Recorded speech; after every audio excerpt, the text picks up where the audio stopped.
recently got myself a job at a sports shop. Of course, they also sell guns, too, so it's actually kind of fun working there. The job, though, I have to say, was a bit of an eye-opener to me because I've learned more about guns than I've ever known before.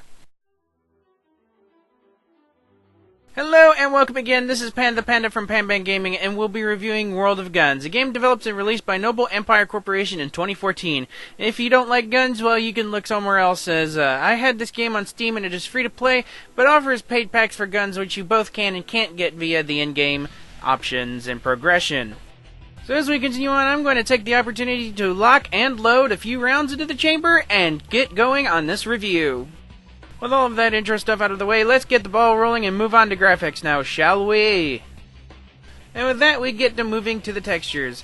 Now, all of the textures on the guns are pretty much standard as of when they were invented. However, they could have used a more modern aesthetic for this game because, well, we're dealing with more modern weapons rather than the old ones. Now, I'm not going to say that these old textures actually detract from the game. Actually, they serve their purpose and, well, make the guns feel authentic, at least. I will say, though, that they could have done a better job on the painting aspect of the gun, but more on that later.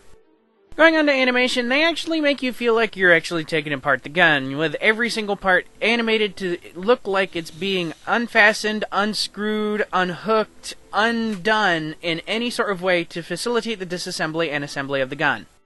When in operation mode, the game actually scores pretty similarly highly there too. In fact, each part moving and actuating within the gun when you use the X-ray option will reveal that the gun's inner workings actually work in concert in order to fire a round.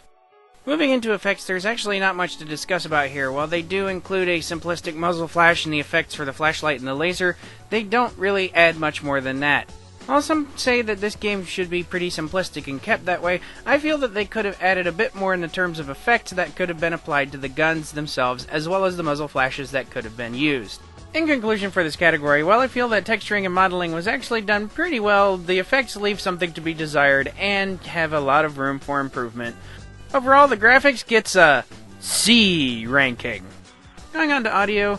In music, there's actually only really one track, as far as I've heard, and in fact, it can get quite grating to listen to if you're listening to it for a really, really long period of time. So, unfortunately, music isn't all that great. Going into sounds, the sounds actually here are okay. They're not done too well, but they're not done badly either. I mean, you can hear the sounds of the gun parts coming apart, but it's more of a generic kind of sound for all of the guns coming apart, rather than actually being unique sounds for each part coming off or going on.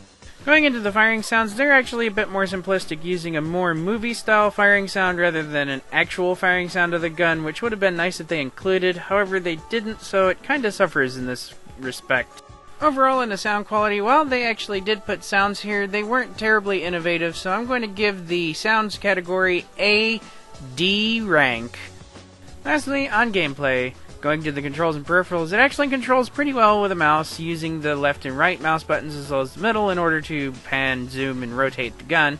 However, it also controls well with a touchscreen display, though you can't really pan the gun around using the touchscreen. All you're doing is really zooming in and out as well as rotating the gun around. Moving to upgrades and customization, while you can't upgrade the guns themselves, they actually go through a tech tree with the main menu in the game, where you can actually progress the guns that you get using EXP that you earn by completing various aspects of the game. In the customization department, you can actually reskin and repaint the gun, though the controls for this in-game are pretty simplistic. You can externally reskin the gun entirely using some sort of photo editing program. Now, when you do assembly and disassembly of some of the guns, they will actually give you some items in operation mode, which will actually allow you to customize the gun to make it look as cool as you want with the mods that you want on the gun. Going into competitive, you can actually compete for a high score, which is the lowest time, in the game section of the game. Pretty much the object of the game is to disassemble and then reassemble a gun in the fastest time possible. With that down, we now take a stroll over to mods and community. With the mods, there's actually not really any official mods for the game. There's reskins of guns, but that's all you're going to find. Going into community, the community actually is pretty big and pretty active, and the developer actually involves themselves with them a lot. going so far as to vote new models for guns into the game, which is pretty innovative on their part. Overall, since the gameplay is pretty decent and the community is an active one, I'm gonna give the gameplay itself a C rank. My take on the game is this: if you like studying guns and how they work, then this is a game for you. Or if you want to maintain guns and you want to learn this skill for later use, this is also a good game for that as well.